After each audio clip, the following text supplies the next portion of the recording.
नमस्कार। आज के वीडियो के माध्यम से आप सभी रक्षा पेंशनर्स और फैमिली पेंशनर्स को स्पर्श से रिलेटेड कुछ इंफॉर्मेशन देने वाला हूं। आज का ये वीडियो आप लोगों के लिए बहुत ही महत्वपूर्ण है। आज मैं जिन बिंदुओं पर चर्चा करने वाला हूं वो प्रमुख बिंदु हैं स्पर्श लॉगिन। आप लोगों को बता दें कि जिन्होंने यूजर आईडी और पासवर्ड बना रखा है, उससे पहले कई रक्षा पेंशनर ऐसे हैं जिन्होंने स्पर्श ऐप को डाउनलोड किया हुआ है। क्या किया हुआ है? स्पर्श ऐप को डाउनलोड किया हुआ है। जिन्होंने इस स्पर्श ऐप को डाउनलोड किया है वो तो बिल्कुल ही वर्क नहीं कर रहा है पिछले 2 या 2.5 साल से।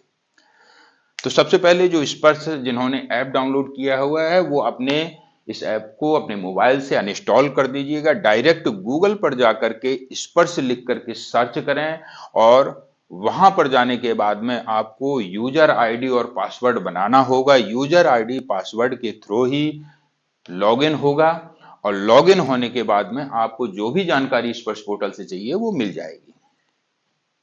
अब वहीं पर दूसरी तरफ कुछ रक्षा पेंशनर्स का कहना है कि मैं डायरेक्ट गूगल पर ही सर्च करता हूं और वहीं पर जाकर के लॉगिन करता हूं।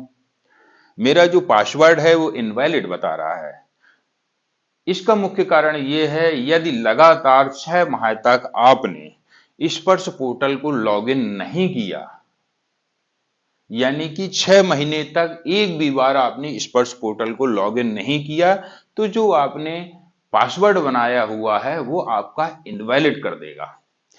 यानी कि आपको फिर से दोबारा से एक नया पासवर्ड बनाना होगा। तो चिंता की कोई बात नहीं है। मेरा तो आपसे यही निवेदन है कि आप हर महीने, क्योंकि आपकी पेंशन स्लिप तो स्पर्श पोर्टल के माध्यम से हर महीने आती है, तो क्यों ना एक बार उसको लॉगिन करके स्पर्श से अपनी पेंशन स्लिप को डाउनलोड कर लें। और यदि नहीं कर पाते हैं तो 6 महीने बाद भी यदि आप लॉगिन करेंगे तो दोबारा से पासवर्ड बनाना पड़ेगा। और पासवर्ड बनाने की प्रक्रिया कोई ज्यादा कठिन नहीं है। उसमें स्टेप आते रहेंगे, आप जैसे जैसे जो भी मांगता जाए वैसे वैसे आप डालते जाना, दोबारा से पासवर्ड बन जाएगा और आप सफलतापूर्वक पहले की तरह ही लॉगिन कर पाएंगे। दूसरा बिंदु है स्पर्श पीपीओ नॉट जनरेट। जिन रक्षा पेंशनर्स का माइग्रेशन आज के 2 साल पहले, 1 साल पहले स्पर्श में हो गया है और अभी तक किसी कारण से उनको स्पर्श का पीपीओ जनरेट नहीं हो पाया है, कुछ डेटा मिसिंग होने की वजह से उनका स्पर्श पीपीओ जनरेट नहीं हो पा रहा है, या फिर कुछ उनके साथ में अनदेखी हुई है, ऐसे रक्षा पेंशनर्स अपने जिला सैनिक कल्याण बोर्ड के माध्यम से या स्वयं अपने मोबाइल से ग्रीवांस डाल करके स्पर्श को आप अवगत कराएं कि 2 साल पहले उनका माइग्रेशन स्पर्श में हो चुका था और 2 साल से अभी तक उनको स्पर्श का कोई भी पीपीओ जनरेट नहीं हुआ है, जबकि ओआरओपी 3 भी आ चुका और आने वाले दिनों में 8th पे कमीशन भी आने वाला है। जब आप ऐसा करेंगे तो निश्चित तौर पर आपका पीपीओ जनरेट हो जाएगा। तीसरा बिंदु है स्पर्श माइग्रेशन पेंडिंग। जिन सैनिक साथियों का, जिन सैनिक परिवारों का स्पर्श में माइग्रेशन अभी तक पेंडिंग है, अभी तक भी उनका बैंक के माध्यम से ही पेंशन का प्रोसेस है, पहली बात तो उन्हें चिंता करने की कोई भी आवश्यकता नहीं है। स्वतः ही कभी ना कभी आपका माइग्रेशन स्पर्श में हो जाएगा। परंतु कई सैनिक साथी थोड़ा टेंशन कर लेते हैं कि सबका माइग्रेशन हो गया, मेरा क्यों नहीं हुआ। चाहते हैं कि आपका माइग्रेशन भी बाकी लोगों की तरह स्पर्श में हो जाए, तो इसके लिए आपको माइग्रेशन से संबंधित एक चिट्ठी भिजवानी होगी कि अभी तक भी आपका माइग्रेशन स्पर्श में नहीं किया गया है, कृपया इस प्रोसेस को जल्द किया जाए।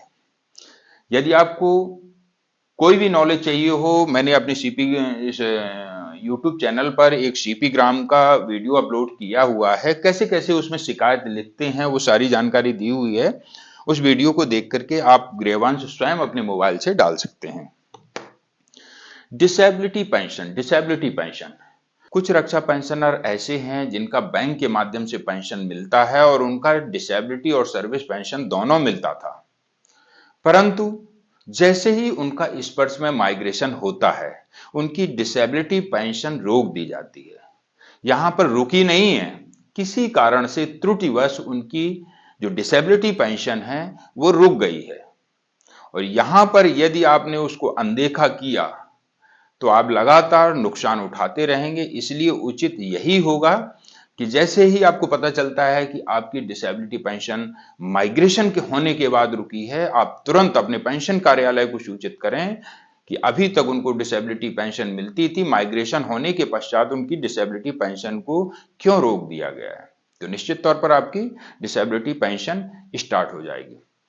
कुछ रक्षा पेंशनर्स ऐसे हैं, 2 रक्षा पेंशनर जिनको मैं जानता हूं, और इसके अलावा ना जाने कितने ऐसे रक्षा पेंशनर्स होंगे जिनको डिसेबिलिटी पेंशन पिछले समय में, अब हम बात करें 2003, 5, 10 ऐसे समय में उनकी डिसेबिलिटी पेंशन को किसी कारण से, या कुछ भी कहें, जो भी कारण बना हो मैं नहीं जानता हूं, एक रक्षा पेंशनर जिनकी 2003 में आते आते अचानक से डिसेबिलिटी पेंशन रुक गई। जानकारी का अभाव था, उन्होंने कुछ नहीं किया, सोचा कि गवर्नमेंट ने रोक दिया, अपनी सर्विस पेंशन से ही गुजारा किया।